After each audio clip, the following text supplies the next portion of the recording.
Dr. Huckabee here. Welcome to the material for exam number 2. This lecture was taken from spring semester, and it starts with chapter 4. In chapter 4, we talk about nomenclature of alkanes and cycloalkanes, as well as some conformational dynamics, and a lot to do with alkanes in general. Enjoy this lecture. Remember, there's a second part to it that is also due today. And without further ado, here is your to-do list. So do the homework 5 assignment. That's due Friday at midnight. Start reading chapter 4 and doing those problems. And please come to any office hours or the help session videos that you can if you need it. So thanks everybody and good luck. All right, welcome everybody to lecture on Tuesday. We have our normal silly meme on the left and something to think about on the right. As we all know, vampires don't have any reflection when they look into a mirror. But my question for you is, do molecules, and should we care? Turns out molecules do have reflections. If you put a mirror in front of this molecule, you make a brand new one that has totally different properties that we'll get into a little bit later in the course.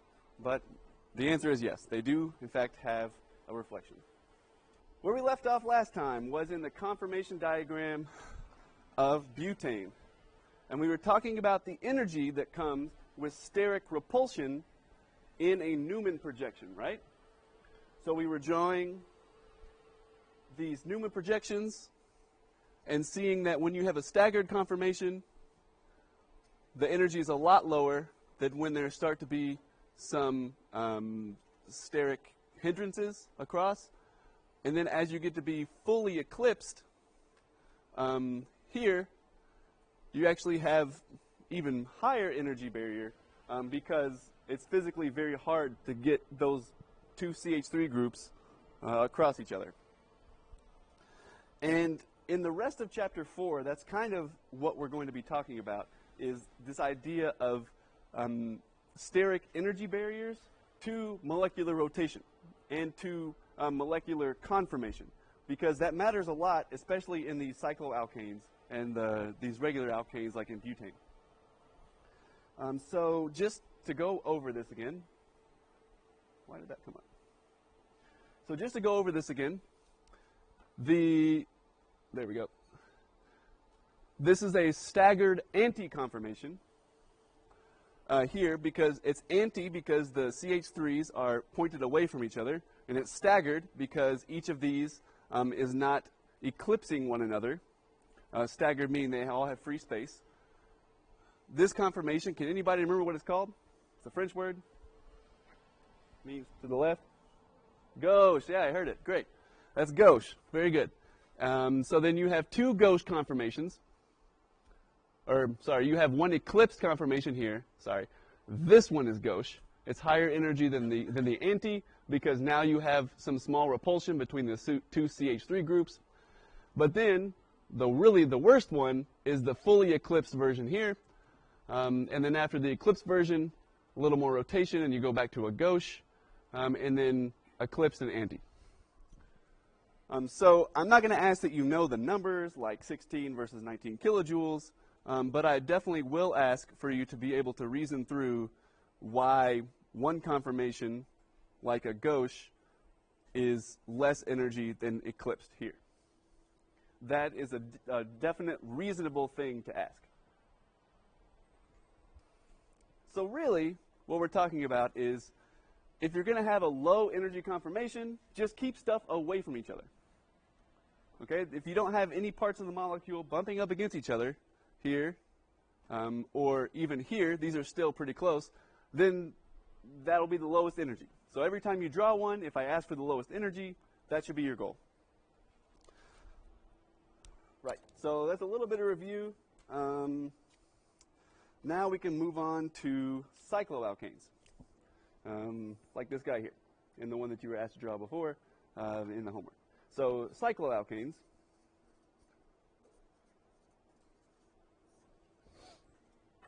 if you drew out the cycloalkanes just on a piece of paper, you might remember that you learned something about them in high school, maybe, in geometry, or here even,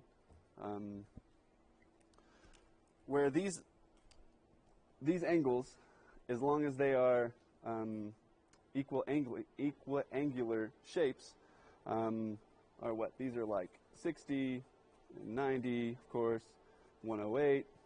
On a sheet of paper, doing geometry, that's fine, because this is a planar 2D system, right? However, we can't trust these, because molecules are not planar always.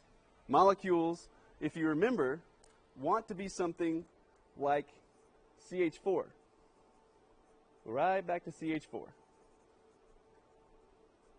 where every bond angle was 109.5.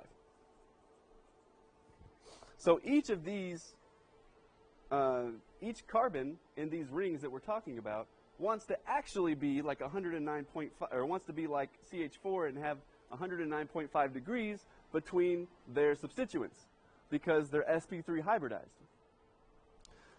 But it's pretty hard with a triangle. You just cannot get 109.5. And your book talks a little bit about how that system is strained and it's very unstable, or at least a lot more unstable than cyclohexane. And I bring up cyclohexane because actually cyclohexane is the most stable of all the cycloalkanes. On flat paper, it has 120 degrees between each of its bonds, if we were talking about geometry. However, it has very close to 109.5 bond angle if you draw it out as it should be in real life.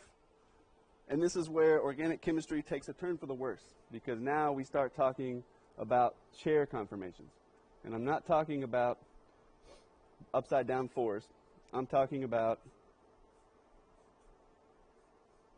drawing funky shapes and drawing weird flipping motions, because cyclohexane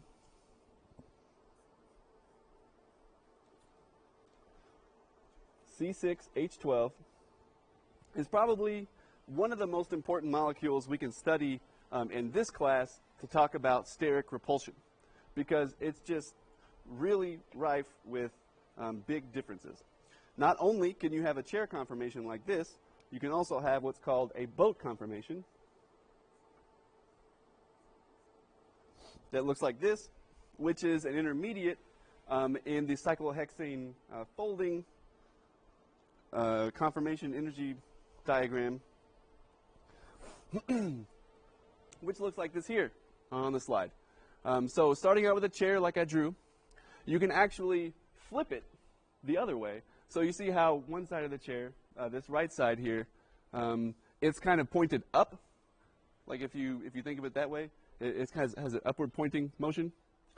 You can eventually make it so that part is pointed down, but first you have to bring the bottom portion of the other side all the way up, kind of like a futon, but then you fold the other side down at the end.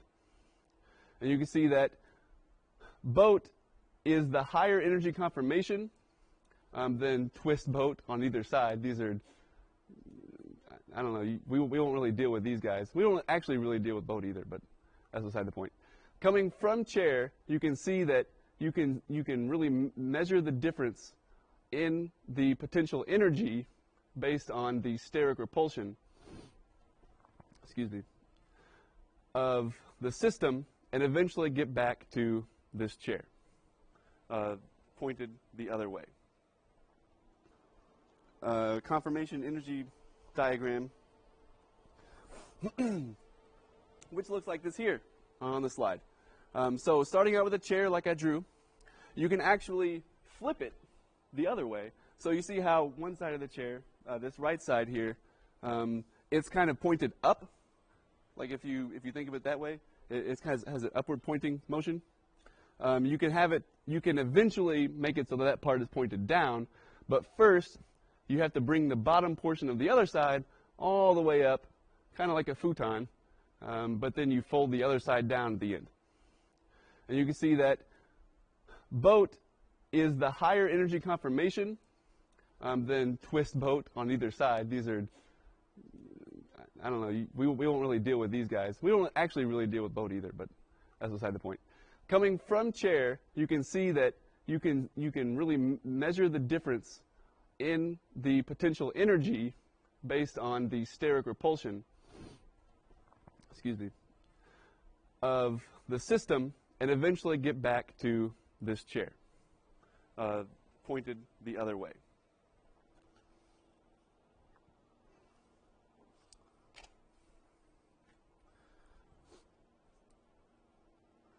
And we can draw this chair to show you exactly why the cyclohexane chair conformation is so important. I'm going to say chair a lot, so it's going to get a little monotonous. I'm sorry for that. Here we go. So we have 6 carbons in this weird chair shape. You have 6 hydrogens that are vertically aligned.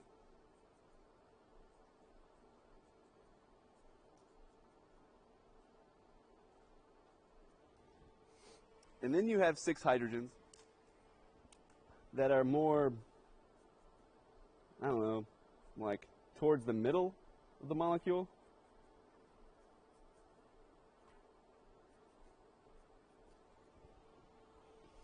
This should probably be further down. Yeah.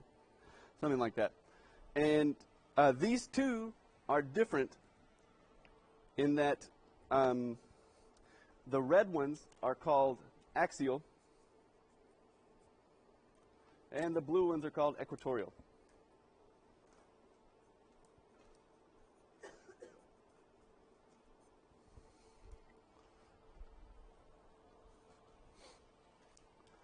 And it turns out that we can actually draw Newman projections of cyclohexane as well.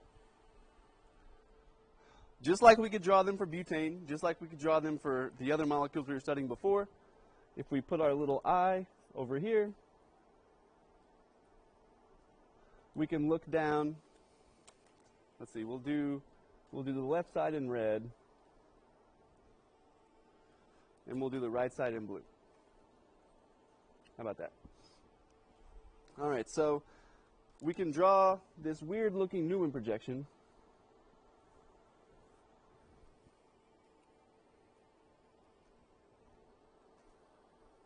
Like this, where we have this bridging carbon shown here, and the other 2 hydrogens shown on either side.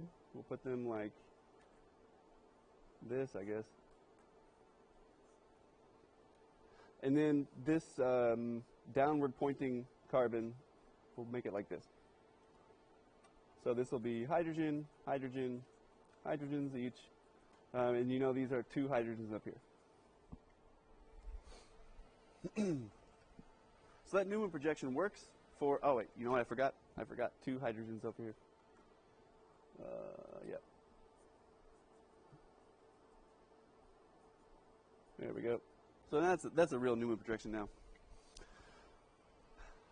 So now you can see, really, cyclohexane goes into a chair conformation because all the hydrogens have their own space. This is really the most efficient way to get a fully staggered conformation in cyclohexane. But remember I told you that there's a ring flip, right? We can change it, we can flip it so that one of those sides goes up and the other one goes down. I'm not going to draw each of these. That'll get super repetitive. Let me just draw the product of the ring flip, and then I'll leave it to you for a second to make sure you can figure out how that mechanically looks in your mind. Okay? So let's draw the right one and the left one. There we are. And then we'll draw the product of the ring flip, which looks like this.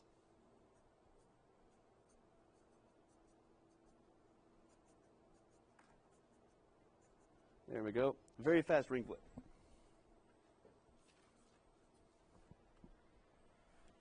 Can you see how that would be? How you would get from one to the other?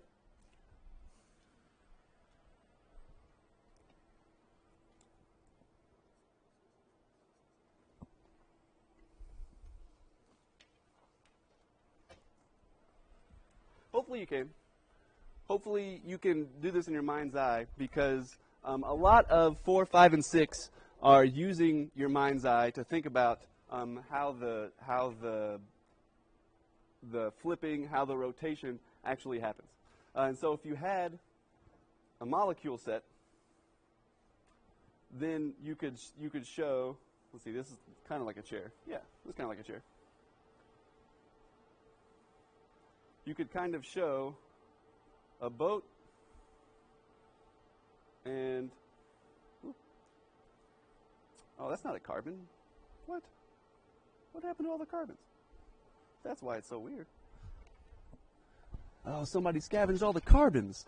No, that's unfortunate. Okay, well, hopefully you all can get the gist of where that was going. We got stuck in boat conformation, unfortunately. Oh, there we go. Okay. So, there we go. So there's the first chair. It goes to boat, right? And now we have to flip the other side down. Oh, no. And, oh, that's very ugly. Well, it's kind of like a chair. Anyway, you can imagine that's how it goes. You flip one side and then the other to make the other chair conformation. And you can see that I've drawn a lot of these. I can draw chairs fairly easily, but I can also teach you how to draw really beautiful chairs at home. Show your parents when you go home for spring break or something. It's pretty easy. All you start with is 2 parallel lines, either going up or going down. Oh, those are the same ones. Going down. There we go. All you have to do is make sure one ends earlier than the other, because this is where your above one goes, and this is where the one that points down goes. Same here. Those aren't the prettiest, but they'll do. So you saw that the second thing I did was connect them with 2 V's. Once you connect them with 2 V's, then essentially you just need to practice it until they look good enough for you. Also, they really should resemble what you're trying to say, so please practice it. That way, when it comes to be test time and you need to write a chair, you can do that and it looks like a chair. Because it's easier to figure out if you're right or not if your molecule looks more correct, I guess. I used to draw the worst ones, and then I would take a test, and my professors, I would have to fight with them because I knew what I was trying to say, but the paper didn't reflect what I was trying to say, and so there would always be some points left out because I wasn't good at drawing. So please make sure that you put a little time into that. And then once you have a chair, again, just remember, axial, like an axis, goes up or down. And equatorial is like the equator, which is near the middle of the Earth, and those are near the middle of the molecule.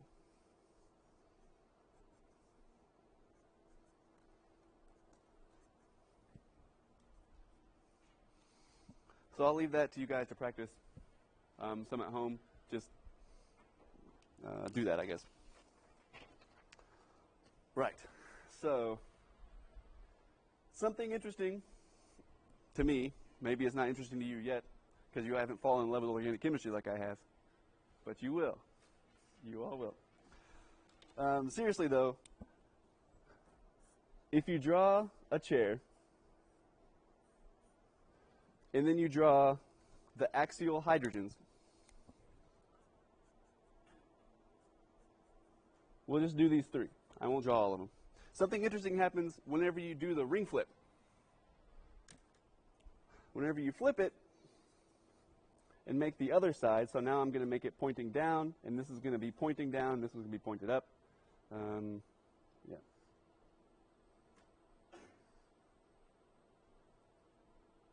Nope. Same one. There we go. Okay. There we go. That one's pointed up. This one's pointed down. These same 3 hydrogens now are actually axially equatorial. When you do the ring flip, stupid cyclohexane. All right, so when you do the ring flip, this might be, maybe the right side is good enough to see, because the left side is that wonky one that we can't bend, but the right side's fine. Okay, so if you notice in the cyclohexane molecule in the model set, 1, 2, 3 hydrogens. Ugh. I don't like that gray one. I'm going to switch it out for a black one. Let's see if that works. Because it really works well when you can see it.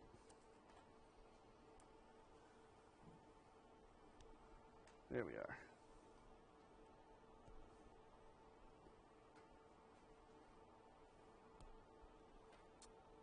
Hey, all right. That looks better. Okay, so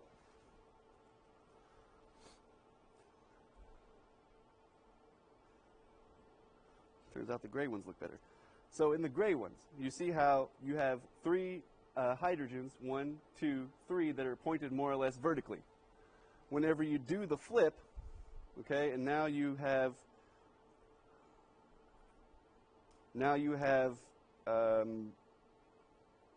the bottom carbon went to the top. This one, and this one were all the axial ones from before, and now they're actually pointed towards the middle. I don't know if you can see that. It's kind of hard in the document cam to show that. Whatever. But you can see how, again, axial, you do the bend.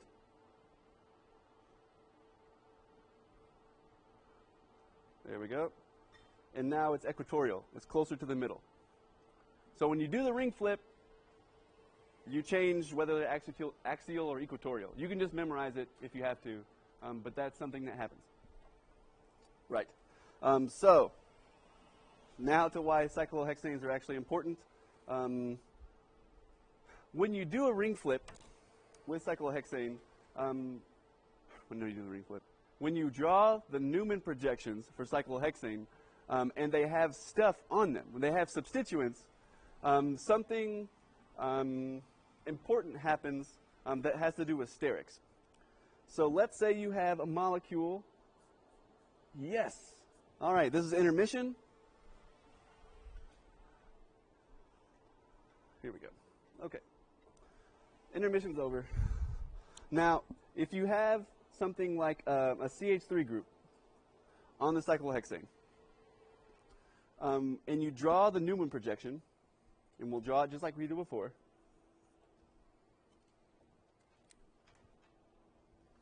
Ooh, somebody's not happy that we're still learning organic chemistry.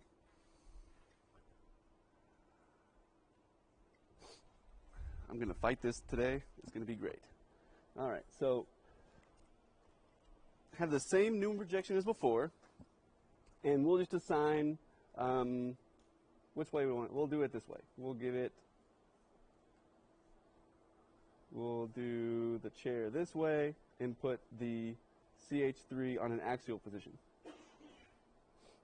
If it's on an axial position, see that's this part here. It's on an axial position, and we draw in the rest of the hydrogens.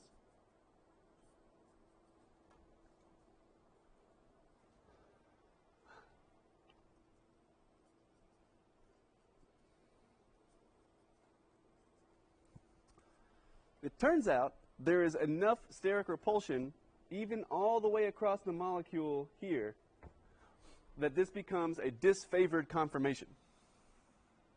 It's called a 1,3 diaxial interaction.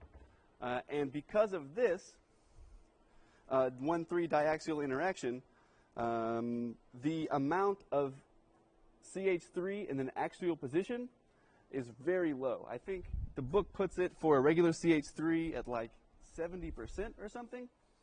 It's not preferred at all. I think that's right. 95%. So if we're looking at axial versus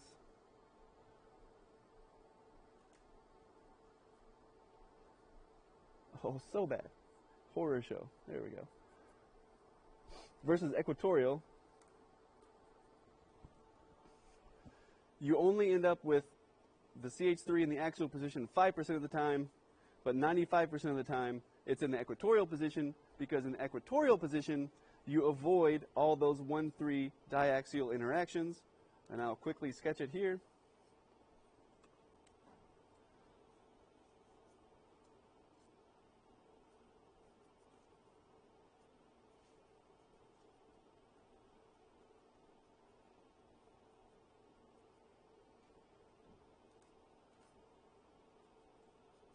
So you see that this is much more like a staggered conformation once again.